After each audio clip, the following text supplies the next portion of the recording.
مولانا صاحب ہماری بہت سی باتیں ایسی ہوئی جس میں معاشرے کی اصلاح تھی، ہم نے فقیری پہ، گداگری پہ، شکر پہ، صبر پہ، اس طرح بہت سے ایسے ٹاپکس تھے کہ جن پہ بات کی جس سے معاشرے کی اصلاح نکلتی تھی. تو آپ کے نزدیک شریعت کا کچھ ایسا پہلو جو میرے ذہن میں نہ ہو لیکن اگر آپ سے بیان کریں تو بڑی معاشرے کی اصلاح ہو سکے، کچھ ایسا پوائنٹ ہمیں بتائیں.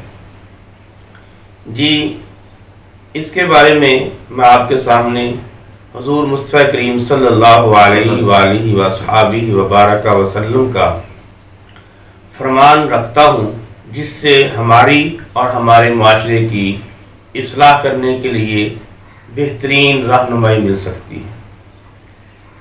حضرت سیدنا عبداللہ ابن عمر رضی اللہ تعالیٰ عنہما روایت کرتے ہیں، وہ فرماتے ہیں کہ ہم رسول اللہ صلی اللہ علیہ وسلم کی خدمت میں 10 صحابہ موجود تھے، جن میں حضرت سیدنا ابوبکر صدیق، حضرت سیدنا عمر فاروق، حضرت سیدنا عثمان ذو النورین، حضرت سیدنا علی بن مرتضیٰ، حضرت سیدنا عبد الرحمن بن عوف، حضرت سیدنا عبداللہ بن مسعود، یہ سب جلیل القدر صحابہ رضی اللہ تعالی عنہم آقا صلی اللہ علیہ وسلم کی خدمت کے اندر موجود تھے. تو ایک انصاری صحابی آپ کی خدمت میں حاضر ہوا، آ کر سلام کیا اور بیٹھ گیا اور عرض کرتا ہے، یا رسول اللہ صلی اللہ علیہ وسلم کہ مومنین میں سے افضل مومن کون ہے؟ تو آپ صلی اللہ علیہ وسلم نے ارشاد فرمایا، جس کا اخلاق اچھا ہو. پھر اس نے سوال کیا کہ یا رسول اللہ صلی اللہ علیہ وسلم کہ مومنین میں سے سمجھدار مومن کون ہے؟ تو آپ صلی اللہ علیہ وسلم نے ارشاد فرمایا کہ وہ مومن جو کثرت سے موت کو یاد کرے، یعنی موت کے آنے سے پہلے اپنی طاقت کے مطابق موت کی تیاری رکھے. یہ 2 سوال کر کے وہ بیٹھ گیا، خاموش ہو گیا. پھر آقا صلی اللہ علیہ وسلم حضرت عبداللہ ابن عمر فرماتے ہیں کہ ہمیں مخاطب ہوئے، فرمایا کہ اے مہاجر اور انصار کے گروہ، کہ جب تم 5 چیزوں کے اندر مبتلا ہو جاؤ تو پھر اللہ کی پناہ طلب کرو. یعنی جب تم 5 چیزوں کے اندر پھنس جاؤ تو پھر اللہ کی پناہ طلب کرو. ان 5 چیزوں میں سے پہلی چیز یہ کہ جب قوم کے اندر بے حیائی عام ہو جائے، بے حیائی آ جائے، تو اس وقت اللہ رب العالمین ان کے اندر بھوک کی بیماری مسلط کرتا ہے، بھوک کی بیماری آ جاتی ہے. تو آپ اب بھی دیکھ لیں کہ بے حیائی عام ہے، اور جو مالدار ہے وہ بھی اپنی بھوک کا شکوہ کرے گا، غریب نے تو کرنا ہی کرنا ہے. تو یعنی ہر طرف بھوک کے بادل منڈلاتے رہتے ہیں. کورونا کے بعد یہ ٹڈی دل، اس کا بھی مین جو ہے معاملہ وہ بھوک کے ساتھ ہی ہے. ہاں، یہ دیکھ لیں.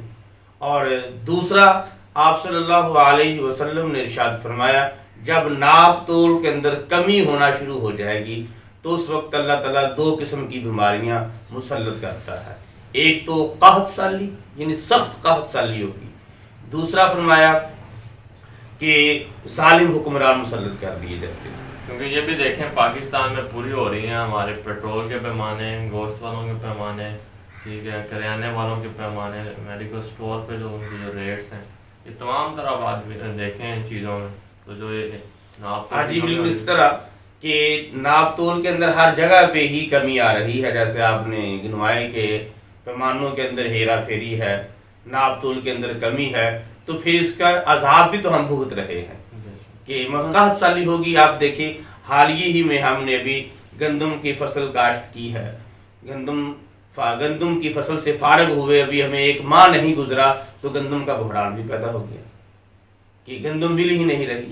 تو اس طرح کی اور بھی آپ کو دیکھ لیں، کبھی پٹرول کا بحران آ جاتا ہے اور کبھی چینی کا بحران آ جاتا ہے. اور یہ مختلف یہ قحطوں سے ہم گزرنا پڑتا ہے، اور اس کی وجہ وہی جو آپ صلی اللہ علیہ وسلم نے ارشاد فرمایا، ناپ تول میں کمی. جی. اور دوسرا فرمایا کہ ظالم حکمران مسلط کر دیا جاتا ہے. اور وہ بھی مثال آپ کے سامنے ہے کہ ہم خود حکمرانوں کو لے کر آتے ہیں، بعد میں وہی عوام لانے والی ان کو گالیاں دیتی ہے. تو یہ 2 باتیں ہو گئی. تیسری آپ نے فرمایا جب زکوٰۃ ادا نہ کی جائے، جب زکوٰۃ ادا نہ کی جائے گی تو اللہ رب العالمین بارشوں کو روک لیتا ہے.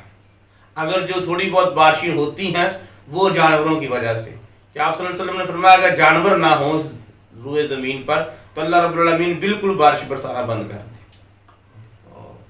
تو چوتھا، آپ صلی اللہ علیہ وسلم نے ارشاد فرمایا کہ تم قرآن مجید کے احکام سے آز نہ کرو، یعنی تمہارے حکمران قرآن مجید کے جو احکامات ہیں ان سے اعراض نہ کرو۔ اگر قرآن مجید سے منہ پھیرو گے، قرآن مجید کے احکامات سے منہ روگردانی کرو گے تو اللہ رب العالمین پھر تمہارے حکمرانوں کے اندر اختلاف پیدا کر دے گا۔ میرے خیال سے یہ بھی شرط پوری ہو رہی ہے۔ جی بالکل ایسی ہے، یہ پوری ہو رہی ہے بلکہ ہو چکی ہے کہ آپ دیکھ لیں ہمارے جتنے بھی حکمران ادارے ہیں ان سب کے آپس کے اندر اختلافات ہیں، وہ عدلیہ کا ہو، جو وہ پولیس کا ہو، وہ آرمی کا ہو، وہ پارلیمنٹ ہو، یعنی ہر ادارے کے آپس کے اندر اختلافات چلتے رہتے ہیں۔ میڈیا میں 24 گھنٹے میں 16 گھنٹے گفتگو ہی ہو رہی ہے۔ جی یہ 4 چیزیں ہو گئی۔